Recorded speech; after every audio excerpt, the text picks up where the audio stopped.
Would you please again remain standing for the invocation by Father James Bates, chaplain of the St. Francis of Assisi Newman Center.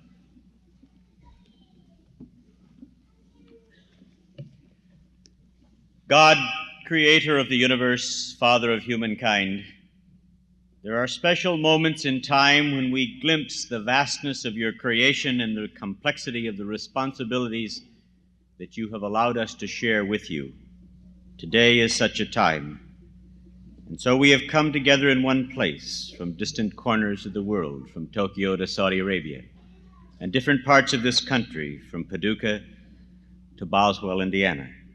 We've come together as teachers and students and parents and children and public servants and private citizens to focus on education and social work and business and finance and architecture and language arts.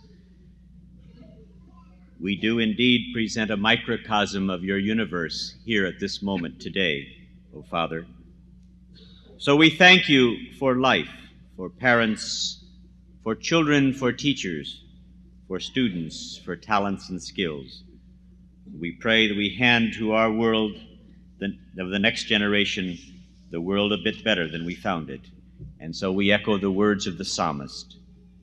When I behold your heavens, the works of your hands, the moon and the stars which you set in place, what is man that you should be mindful of him? Or the son of man that you should care for him? For you've made him a little less than the angels and crowned him with glory and honor. You have given him rule of the works of your hands, putting all things under his feet. O Lord, how glorious is your name over all the world.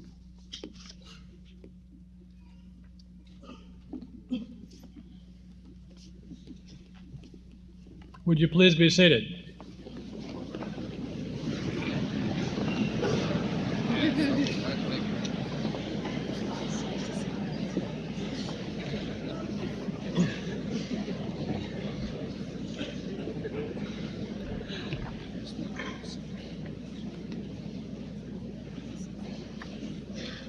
I am now very pleased to present to you Dr. Robert P. Bell, the president of Ball State University.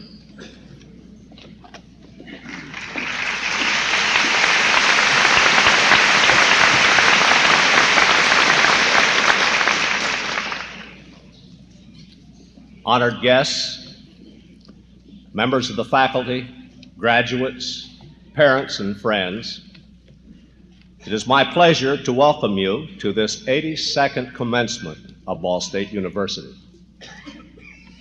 This is a most happy occasion. In many ways, commencement is symbolic of the university experience, illustrating at the same time diversity and unity. The graduates and the faculty of the university represent about 111 disciplines of study. On stage are persons who carry the heavy responsibility for providing unifying academic leadership and administrative services for both faculty and students. I am pleased to introduce members of the Board of Trustees, members of the administrative staff, and other persons on the platform today. Would you please hold your applause until all introductions are completed. First, may I introduce Mr. Will Parker, President, Board of Trustees. Mr. Frank Bracken, Vice President, Board of Trustees. Mr. James D. Garrettson, Secretary, Board of Trustees. Mrs. Dorothy O'Malley, Assistant Secretary, Board of Trustees. Mr. James W. Parks, Board of Trustees. Mr. Jack Peckinpah, Board of Trustees. Ms. Christiane Swing, Student Member, Board of Trustees. May I then present Dr. James V. Cook, Provost and Vice President for Academic Affairs. Mr. Thomas J. Kinghorn, Vice President for Business Affairs and Treasurer. Dr. Merrill C. Byrell, Vice President for Student Affairs and Dean of Students. Dr. Robert E. Linson, Vice President for University Relations, Dr. Richard C. McKee, Assistant to the President, Dr. David L. Wheeler, Dean of the Graduate School, Dr. Victor B. Lawhead, Dean of Undergraduate Programs, Dr. Joseph B. Black, Dean of College of Business, Dr. Thelbert L. Drake, Dean of Teachers College, Dr. Lloyd P. Nelson, Dean of College of Fine and Applied Arts, Dr. Michael C. Gemignani, Dean of Colleges of Science and Humanities, Mr. Robert A. Fisher, Acting Dean of the College of Architecture and Planning, Dr. Kirby Coriath, organist, and would Miss Manford and Father Bates, who have already been introduced, please stand? And two gentlemen who have not yet stood will, in short order. Will you join me in welcoming these people, please?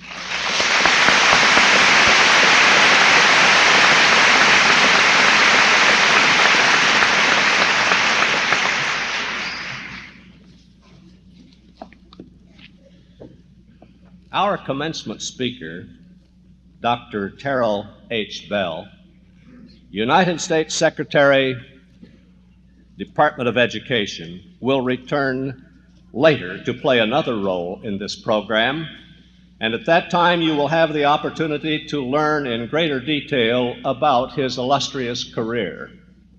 I will therefore keep this introduction brief. Dr. Bell is not a stranger to our campus. He was here for 2 days on November 12 and 13 in 1977, when he served as the keynote speaker for the residential leadership series of our Teachers College. Our faculty members and the teachers of Indiana who were here were impressed with him personally and with the excellence of his presentation. His entire professional life has been dedicated to education. He has been a high school teacher of chemistry and physics, superintendent of schools in 3 districts in Wyoming, Utah, and Idaho, a faculty member at Utah State University. In addition, he has served as Utah State Superintendent of Public Instruction and State Commissioner of Education in Utah. He is not a stranger in the nation's capital. In Washington, during the administrations of Presidents Nixon and Ford, he was Associate Commissioner for Regional Office Coordination for the U.S. Office of Education. He was Deputy Commissioner for School Systems, Acting Commissioner of Education, and Commissioner of Education. Currently, as U.S. Secretary of Education, he serves as a member of the Cabinet to President Reagan. We are honored by his presence, and it is with pride that we present him to you. Ladies and gentlemen, Dr. Terrell H. Bell.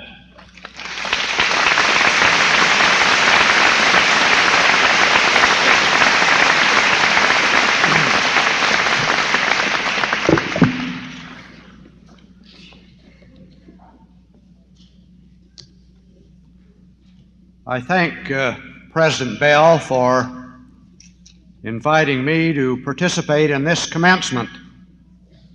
I do that for a number of reasons, not the least of which is Booth Tarkington, one of Indiana's great gifts to American literature. Tarkington's long love affair with the English language, his stories of small-town Indiana life, his vitality and enthusiasm for living earned him the nickname from Mark Twain's wife. She called him Youth. And that name stuck with him and followed him even when he grew old. Now, as you all well know, commencements are about youth. They're about milestones reached and plans and goals for the future. So I think maybe it's appropriate for me to begin my address with a few lines from Penrod, Tarkington's marvelous tribute to the trials and tribulations of growing up. After one of Penrod's many escapades, his Aunt Sarah offered him a glass of lemonade. And she said cynically, "Fill yourself up uncomfortably. You're 12 years old and you ought to be happy, even if you aren't anything else. It's taken over 1,900 years of Christianity and some hundreds of thousands of years of other things to produce you. And there you sit." Well, I could say that to all you graduates, and there you sit. I can say, "What's going to become of you?" and answer, "Well, I don't know." Well, Penrod mumbled to all of that, "Ma'am," and she replied, "It'll be your turn to struggle and muss things up for the betterment of posterity soon enough." Aunt Sarah concluded with, "Drink your lemonade."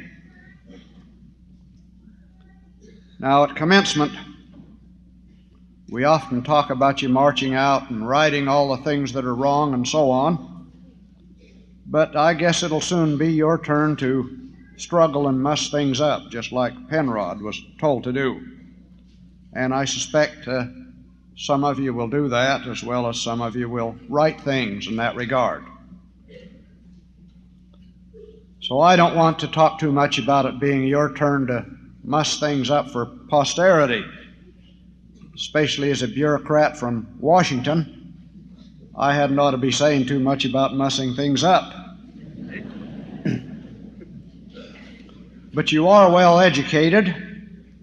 You're no-nonsense young people, and I'm confident that you're going to find your way and make contributions to society with relative ease.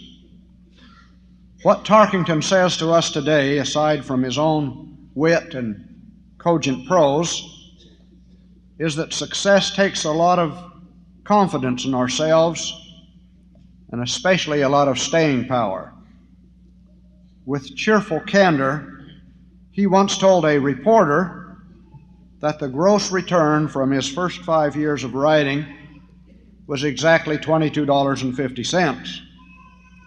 Penrod was a great delight and solace in my childhood, and I'd have to admit that I didn't know he was from Indiana for a long, long time.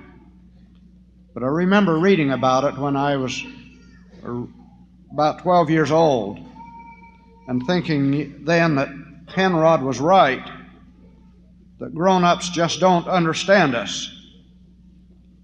So because of that, I'm indebted to President Ball not only for his invitation, but for triggering a memory that encouraged me to go back and reread that book before coming here to Muncie.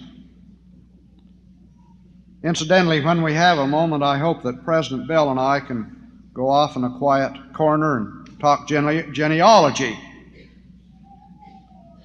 I'm not sure how close a kinship we have as I look at his enormous stature, and I'm a runt that can barely see over this pulpit. But we do have some things in common. He and I grew up in small towns, not too many years removed from frontier towns. We both taught school. We both served in leadership positions in higher education. And of course, we share the same surname. I suspect, President Bell, that if we go back far enough, we might find some common ancestors. Maybe even a horse thief or two to add spice to our recollections. But whether or not we turn up family ties, I'm sure Dr. Bell and I share the conviction that Ball State University is a very special institution.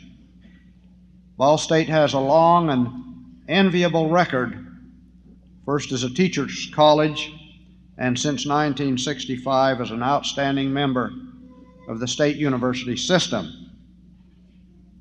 Its reputation attracts students from all over the United States and some 40 countries. Its graduates in education and business and architecture and other disciplines have gone on to highly productive and rewarding careers. You're always bumping into a Ball State graduate. We have a number in our Department of Education in Washington. I'm particularly impressed by the fact that half the degrees being conferred here today are graduate degrees, and that the median age of you graduates is about 26. That says that many of you already have your careers launched, that you know where you're going and return for advanced training to enhance your professional opportunities.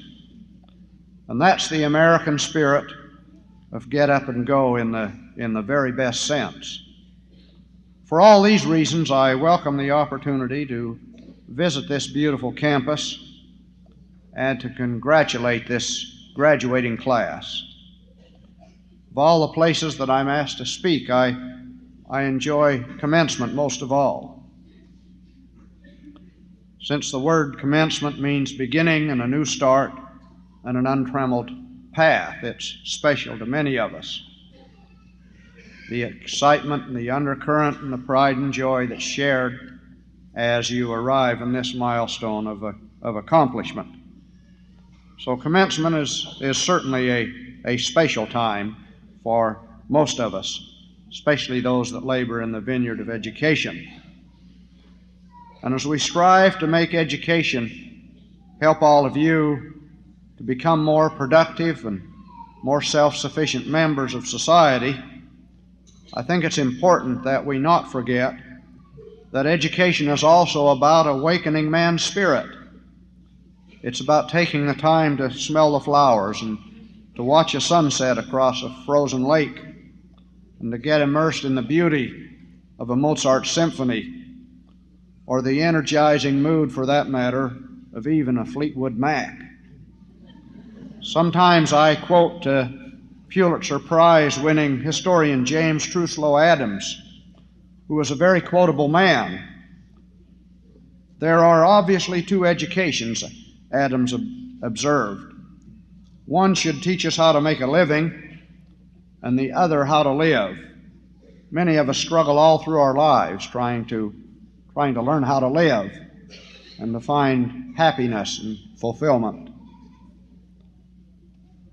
Well, let me say just one important thing about what's going on in Washington that will, I believe, broaden your options both in making a living and in giving you freedom to make the most of life itself. Every time we've had an economic or social problem in America in the last 50 years, there's been a tendency to call on the federal government to solve it. Social service programs have grown like topsy through the years, and the larger the program, the greater the chance for abuse. For example, some college students have signed up for food stamps just because they're eligible, not because they really need them. Some families making $100,000 or so are taking out guaranteed student loans, not to send their children to college, they have enough money to do that, but to invest their own resources into high-yielding investment instruments.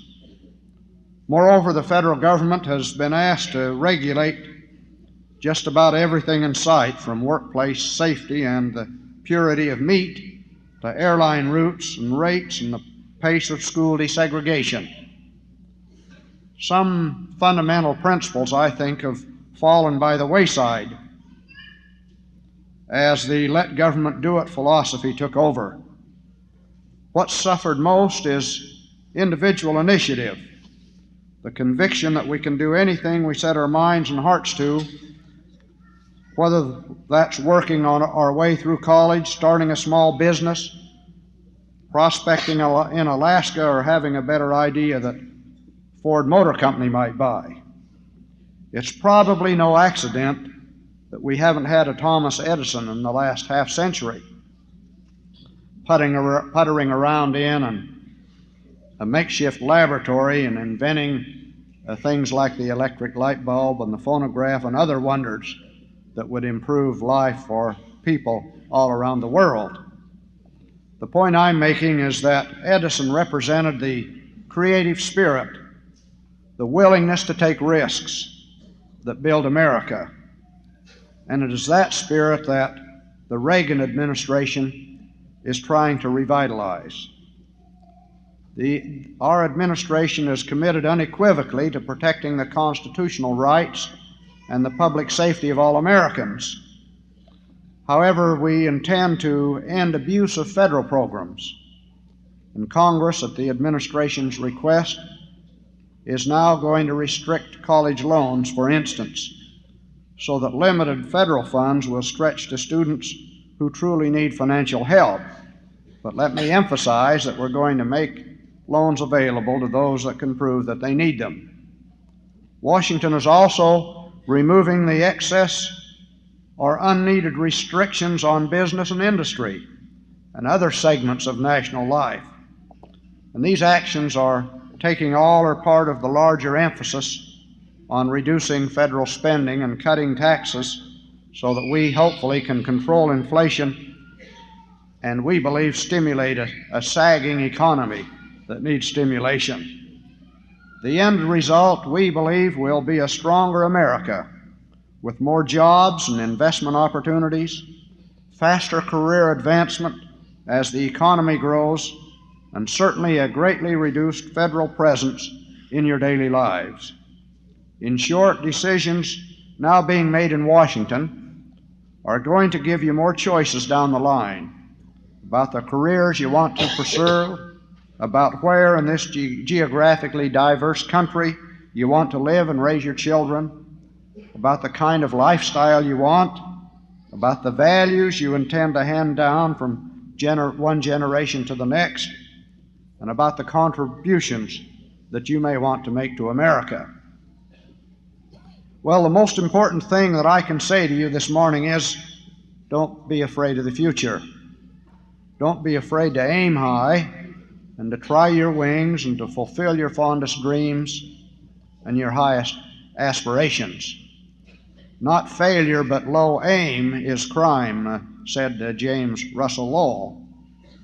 Certainly your goals can be changed through the years, and we all know that's part of the process of living. There's a good chance that some of you will make some false starts along the way, and we all do that and have to start over. One of the world's record false starters, incidentally, grew up not far from here over in Spencer County in this state. As a young man, he wandered in and out of many jobs, as a store clerk, a mill manager, a partner in a grocery store, a postmaster, and surveyor. And on the side, he read the law. Yet somewhere along the line, Abraham Lincoln gathered him up unto himself the resolve and strength of purpose to enter public life.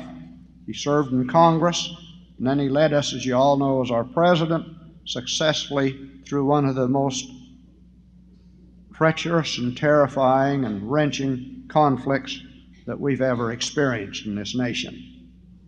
I'm not suggesting, of course, that you should all aim for the presidency, though I think it is reasonable to assume that maybe your generation will give us our first minority and maybe our first woman president.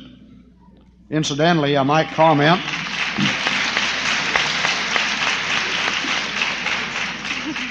I'd like to comment about the fact that the barrier to women holding the nation's very highest offices came down several weeks ago when President Reagan nominated Justice Sandra O'Connor as the first woman to sit on the Supreme Court. And those of us in this administration are proud of that. We know she's going to be a great Supreme Court justice. Well, the country is clearly returning to its roots. We have a renewed appreciation for individual initiative, hard work, and the values that built this nation. Our frontiers haven't closed. They no longer involve some of the physical challenges of primeval forests and scorching deserts, but they're frontiers of the mind and spirit, and they extend virtually to infinity. For example, those of you in education know how much we still have to learn about how children learn and about what makes an exceptional teacher who can motivate pupils to excel, and about the curriculum choices that will best prepare youngsters to take on the world in the 21st century. Everyone in education needs to be an innovator, an experimenter, a pioneer willing to challenge the frontiers of knowledge. And that's certainly true of the classroom teacher. After states and local school boards and superintendents and principals have all made their decisions, what education really comes down to is the transfer of knowledge and the enthusiasm for learning from teacher to pupil. And those of you in other disciplines will find, I'm sure, similar challenges just for the asking in that regard. Well, I'd like to say a few words about honing your talents, not just for your own fulfillment, but to bring joy or beauty or understanding to people you'll probably never know. Several years ago, Studs Terkel, of all people, wrote a book called Working. And actually, he didn't write this book. He took a tape recorder and interviewed hundreds of people around the country about what they liked about their jobs. Terkel talked to farmers and doctors, auto mechanics, advertising executives, teachers, architects, waitresses, and even internal revenue collectors. And when he had all of these interviews put together, they revealed some very significant things about work in America. They showed that many people simply drift into careers without much pre-planning or understanding of the many career options that are available to them. People were unhappy because they felt they were leaving no mark on the world, making no worthwhile contribution to society. Terkel's happiest man was a stonemason who built houses, chipping and fitting stone upon stone for a tight fit and for beauty of line. And this man was happy because he could go back in 30 years and see his handiwork standing strong and true just as he had built it. Well, I believe that we all make our mark, and we build in stone in the sense that we influence the lives of others because of our convictions, our personalities, our accomplishments. I think that my generation has done rather well in this regard. We've produced pioneers like Jonas Salk, Rachel Carson, the great marine biologist, I.M. Pei in architecture, Neil Armstrong, the great space explorer, Dee Brown, the famous Indian author, and Leontine Price, the black opera singer. Our health, our awareness of nature, the structural purity of many public buildings, our comprehension of the universe, our understanding of our diverse ethnic heritage, and our appreciation of beauty have all been enhanced by these people and others like them, men and women that have excelled in what they did. And I'm sure that many of you are going to do likewise. Your generation, and even the one behind you that's coming up fast. Just the other day, a young man of 28 piloted across the English Channel an airplane propelled entirely by sunshine. So the solar energy age is almost on us. Just the other day, a U.S. team of high school students in Washington won the International Mathematical Olympiad. Some members attained a perfect score. Those of you that say that education isn't doing very well should have been there. I had an opportunity to address this group from all over the world, and our young high school mathematicians just beat by a long ways the competition from countries all over the globe.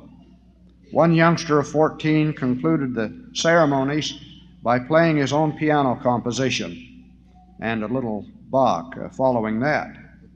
A few weeks before that, a remarkable ballerina from Virginia, as you read as I did, age 17, took the gold medal at the Moscow International Ballet Competition. And she will undoubtedly bring pleasure to ballet lovers nationwide and worldwide in her career to come. Well, Thomas Carlyle told us, quote, "Have a purpose in life, and having it, throw yourself into your work with such strength and mind and muscle as God has given you." I think that's good advice, but I think it needs to be tempered also by an appreciation that living is also an art. So take the time to live and love and enjoy your existence. I like Rockwell Kent's definition for that. Noted for his austerely beautiful landscape paintings, a world traveler and a champion of social justice, Kent said, "The real art of living consists of keeping alive the conscience and sense of values we had when we were young." So in conclusion, I'd like to urge all of you to keep your conscience and your values as you have them alive as you pursue your career goals. They're really the unbeatable combination. And finally, I hope you'll keep your vitality and enthusiasm and sense of wonder at the breadth and richness of life in America. What a great country this is, and what an inspiration it is for me to come to this beautiful campus here at Ball State University in the heartland of America and participate with all of you. I wish you success in all of your endeavors. Good luck and Godspeed.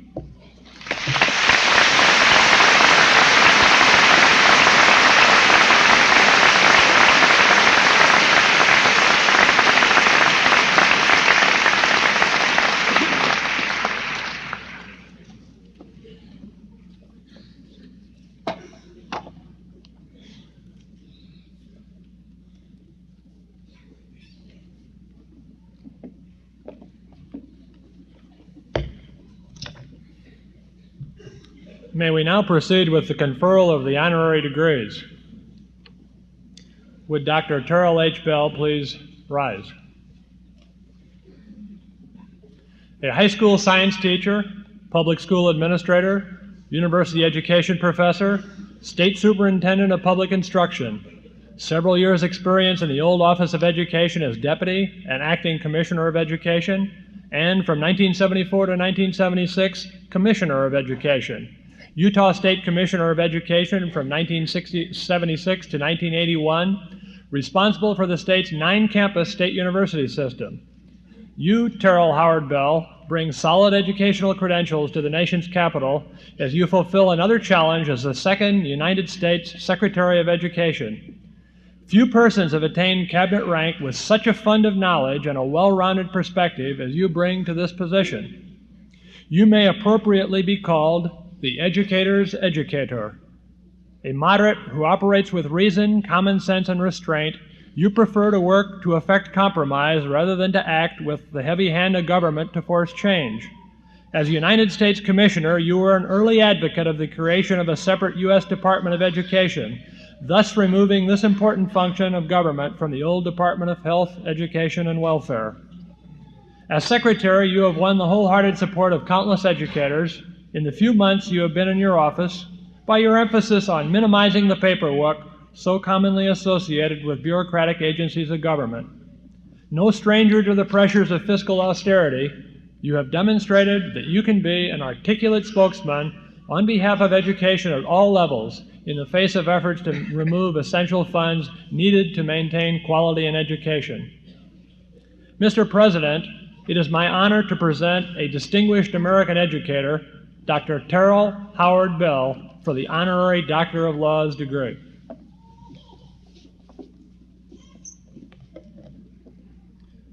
Terrell Bell, throughout your professional career, you have served public education at all levels, state and federal government, and your professional organizations with quiet dignity and distinction.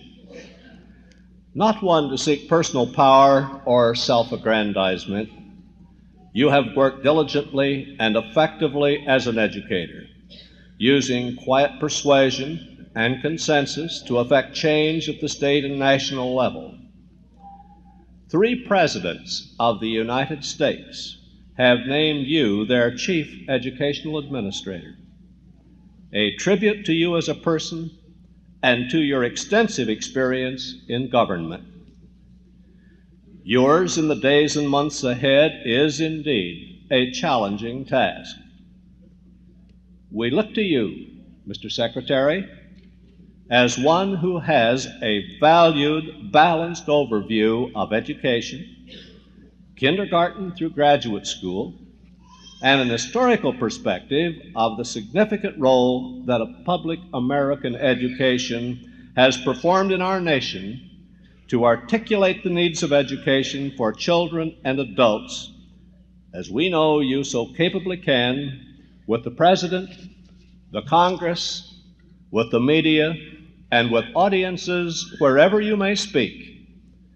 It is a privilege and honor to welcome you to the Ball State University campus again.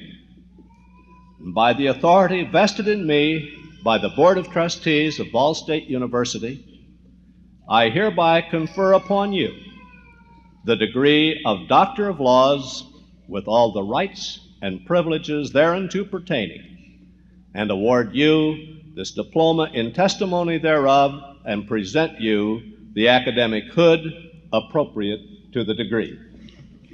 Thank you very much.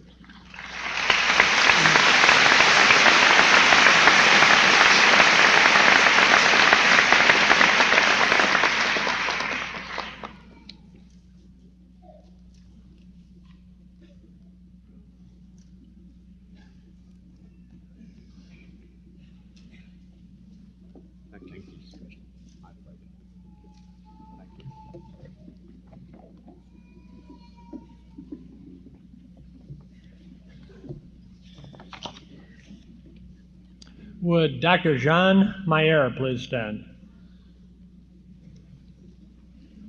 Until 2 decades ago, we Americans believed that hunger and malnutrition, the twin scourges of underdeveloped nations, were problems to be found in remote areas of the globe.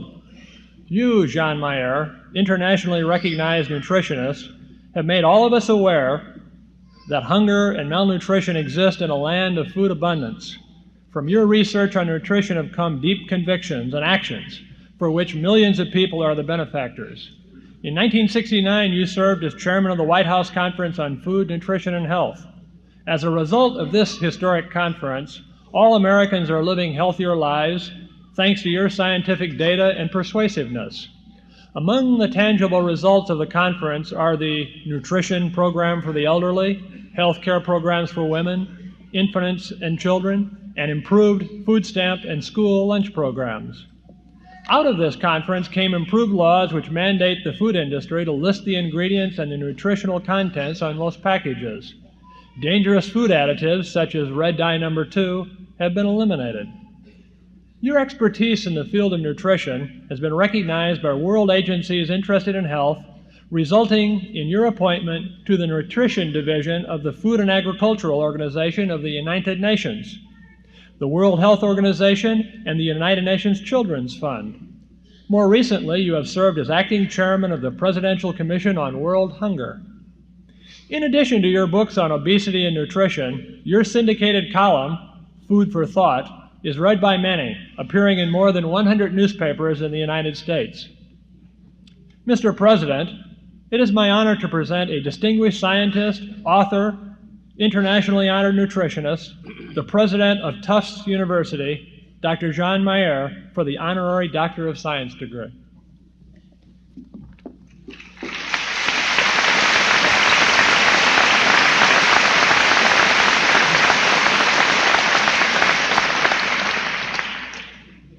Ladies and gentlemen, we have had the honor and the pleasure of entertaining these two gentlemen since yesterday afternoon, and I only wish you could have shared as we have shared of them. Sir Isaac Newton, the English natural philosopher and mathematician, once said, "If I have done the public any service, it is due to patient thought." You, Jean Mayer, have had 3 distinguished careers, and to each you have given patient thought. During the dark days of World War II, you, a young university graduate who had earned 2 degrees from the University of Paris with honors, were forced to delay further study in medicine to serve with the French Army and the Free French Army and the Free French forces in France, the Atlantic convoys, in North Africa and Italy and France, and on the staff of General Charles de Gaulle in England.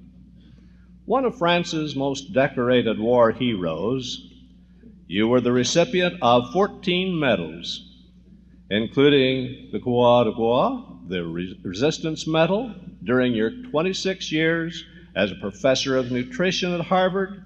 Through patient thought, you became internationally known for your research on the mechanism of regulation of food intake and the development of experimental and human obesities. You conducted voluminous research, co-authored or edited 9 books, including World Nutrition, a U.S. View, and Food and Nutrition Policy in a Changing World, and published more than 750 scientific papers. You also were co-director of the Center for Population Studies. Patient thought and concern about the devastation of world hunger made you a strong advocate of international anti-hunger causes. You have worked tirelessly through the Congress, the United Nations, and the World Health Organization to help eradicate hunger. Since 1976, you have been president of Tufts University, working with the same patient thought and enthusiasm to elevate one of Massachusetts' fine universities into a major research and learning center. By the authority vested in me by the Board of Trustees of Ball State University, I hereby confer upon you the degree of Doctor of Science with all the rights and privileges thereunto pertaining, and award you this diploma in testimony thereof, and present you the academic hood appropriate to the degree.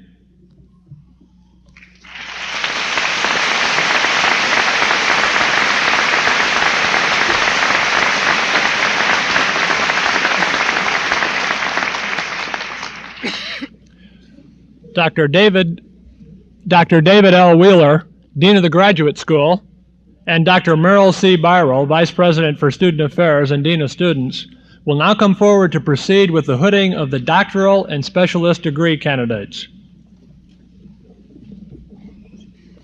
Will the candidates for all doctoral degrees please rise?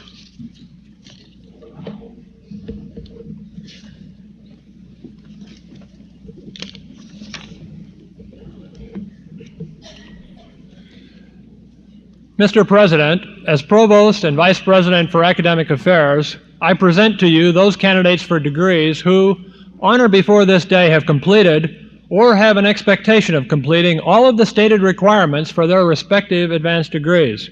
I am pleased to present the candidates in absentia and those who stand before you. Upon the recommendation of the faculty, and by the authority vested in me, I confer upon you your respective doctoral degrees with all the rights, honors, privileges, and obligations thereunto pertaining. The diplomas of the university shall forever be the testimony recognizing the very high level of intellectual accomplishment that you have attained. I welcome you into the ancient and honorable company of scholars. Will the candidates for the doctoral degrees please proceed to the platform to cross as their names are called and so that they may be invested with the symbols of their degrees. Dr. Scott Dwayne Ray.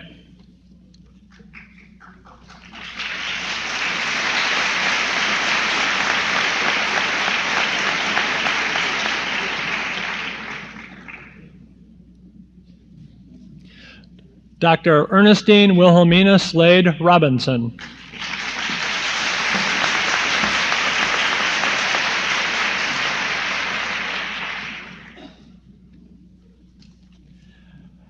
Dr. Mary Jo Franzak Arndt.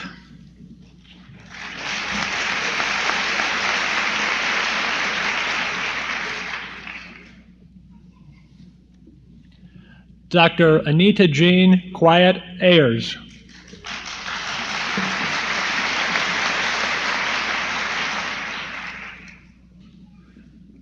Dr. Michael Godin Barger.